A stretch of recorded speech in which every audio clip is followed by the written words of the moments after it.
from the RE/MAX Real Estate Concept Studios. Listen, watch, chat. This is Webcast One Live. Welcome to the broadcast. I Thanks, know John. that you're coming in here on late notice and joining me after having your show broadcast earlier in the day. But one of the things that I'm really excited about being part of this team is not only the potential that I see in this platform, but just the group of people that's come together. And it seems like it's almost to me like a perfect storm here at Webcast One Live. Well, you know, we started out, as you know, in kind of a rocky start. We had some equipment issues that didn't work right prior to Webcast One Live.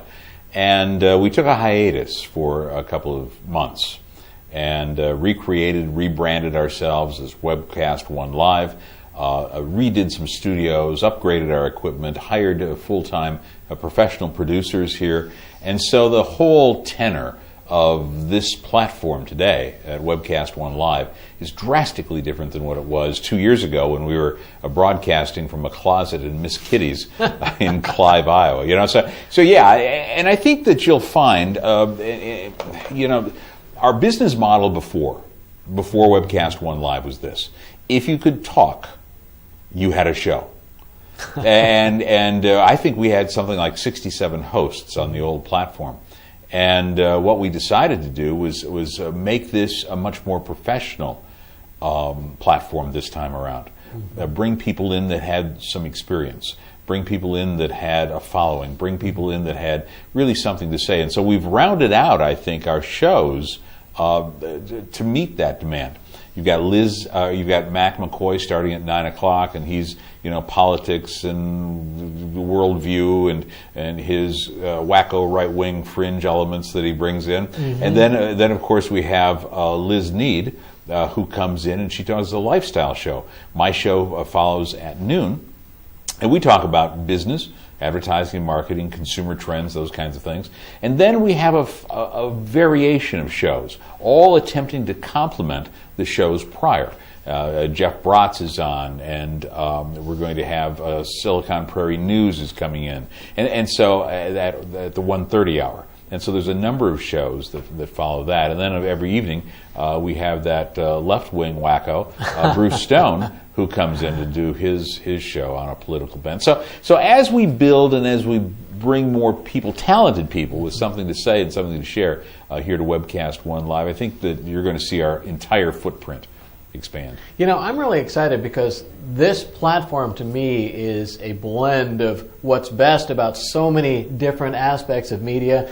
You've got audio, you've got video, you've got the potential for live chatting, blogging, social media. All of those aspects of what we would call new media are present in this platform. Now, I'm an old radio guy. Right. Back in the days when we actually physically cut audio tape to edit. Oh, yeah, me too, man. And so this is like, wow, how did we get from there to here? And it's really neat for me to be on the ground floor of this because to me, it's just got unlimited potential. Yeah, well, you know, and now that you're able to make us mobile, I remember it was maybe a year or so ago when we were sitting in a parking lot and somebody says, you know, you guys aren't going to be real until I can pick you up in your car, in my car. Mm-hmm. Well, now you can do that. You can do that with your smartphones, and you can pick us up using a number of apps and applications that are out there. You listen to us or watch us 24/7 on a podcast, for example.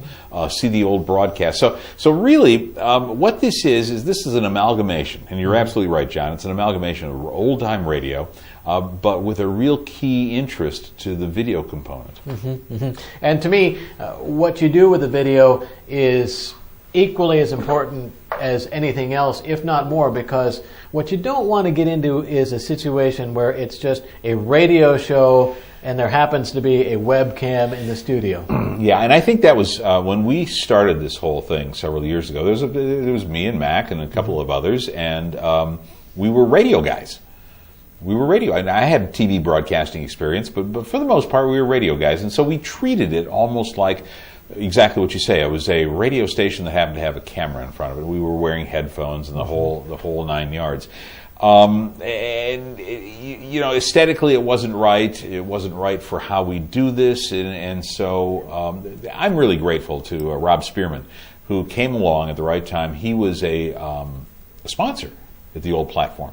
He came along and he decided that he was going to make the changes necessary as an owner here with Webcast One Live and as a managing partner, and then really change not only the how we do it, but also the structure and the feel of everything that you see here. And big commitment on Rob's part, and I know that big commitment. This is almost his baby now, based on the reincarnation after the original concept was changed. Yeah, and I think that viewers here to your show, John, and to all the other fine shows that are going to come are going to be seeing some real variety in what they see and some real interesting things. We had a comedy show start last week, was it, Max? And was it just the other day? Gosh, how time flies. But we had a comedy show in, and that was at 7:30 at night, I believe, wasn't it? And Zach and the guys that came in here, and they were just goofy and crazy and fun, and had great numbers.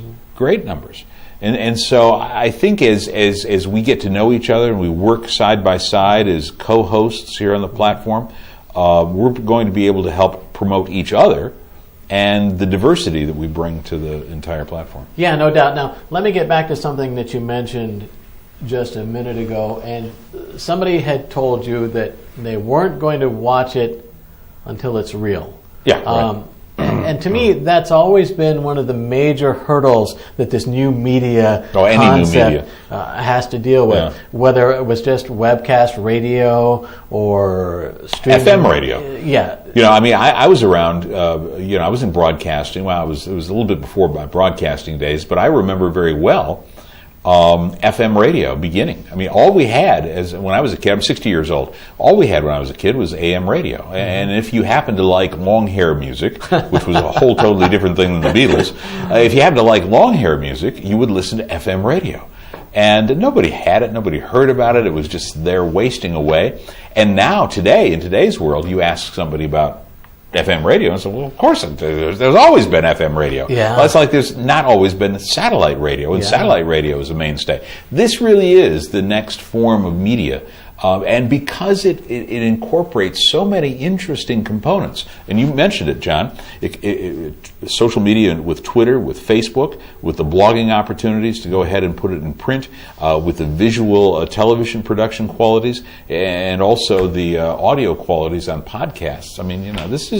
This is the real thing. And like I've told so many people, we'd much rather be in the parade than watch it pass by. Yeah, no kidding. Now, given that, every person that walks past us here in the Kaleidoscope Hub gets bombarded literally 24/7 with some sort of media message, whether it's cable television, on-air television, radio, whatever it is. So what is it that this new platform, this new baby, so to speak, has to do to become part of their psyche, to become part of something that they say, okay, this is part of my day, it's always going to be part of my day? Well, we don't believe, I don't believe, I'm a professional in the world of advertising and marketing. That's what I do for a living. Mm-hmm. This is fun.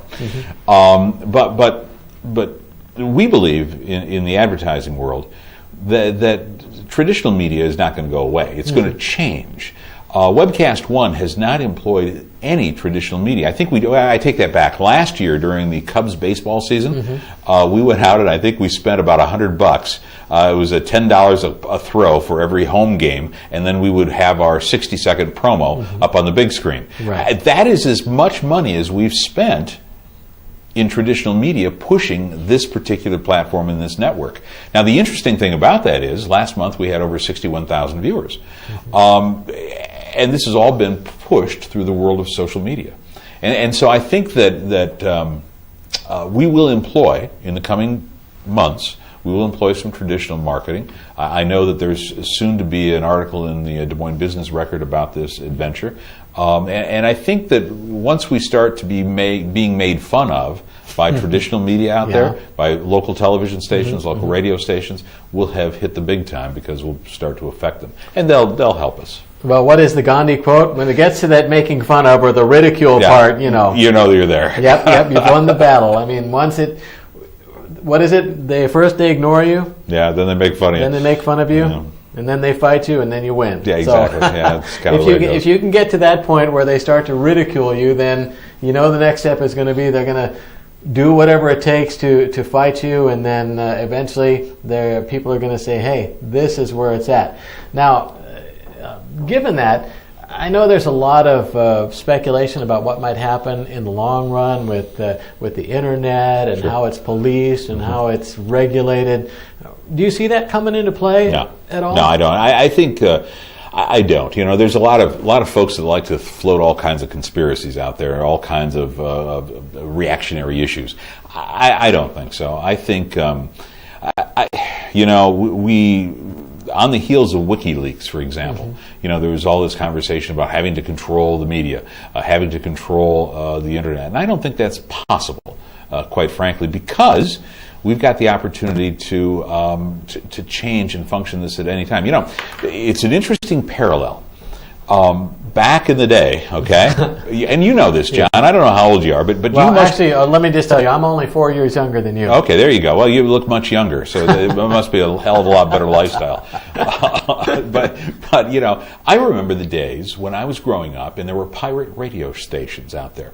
Pirate radio stations anchored in the Gulf of Mexico, over the border. Our good friend, who was a broadcaster out in California, his name was Wolfman Jack. Wolfman Jack, who was also Latino, happened to cut his teeth on pirate radio. And you know, why were they doing that? Well, because FM broadcast was so new, and so they were taking this thing to the streets, and they were playing music that nobody in the United States would play at powers that nobody else would play. You know, because they were running 100,000 watts and 600-foot sticks in the middle of nowhere.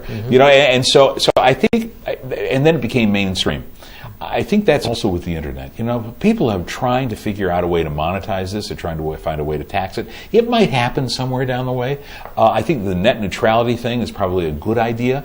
Did it go far enough? Not necessarily. But I think that, you know, I'm not going to worry about that at this point, in this juncture. We got lots of things to say, lots of things to talk about, lots of lives that we can touch. And this is the exciting, powerful media that we get to do it with. And funny you would bring up Wolfman Jack, because the station in San Diego, where I grew up, was the Mighty 690. There you go. And it was broadcast out of Tijuana, Mexico, on a big, giant stick. And eventually that went away. And at one point in my career, I did a program on the Mighty 690 when it turned into a sports station. And that was my first venture on a foreign-based radio station. There you go. For Sports 690, the Mighty 690, the historic station that was once the place of Wolfman Jack. We'll take a break. You're listening to My World, My People on Webcast One Live. From the RE/MAX Real Estate Concept Studios. Listen, watch, chat. This is Webcast One Live.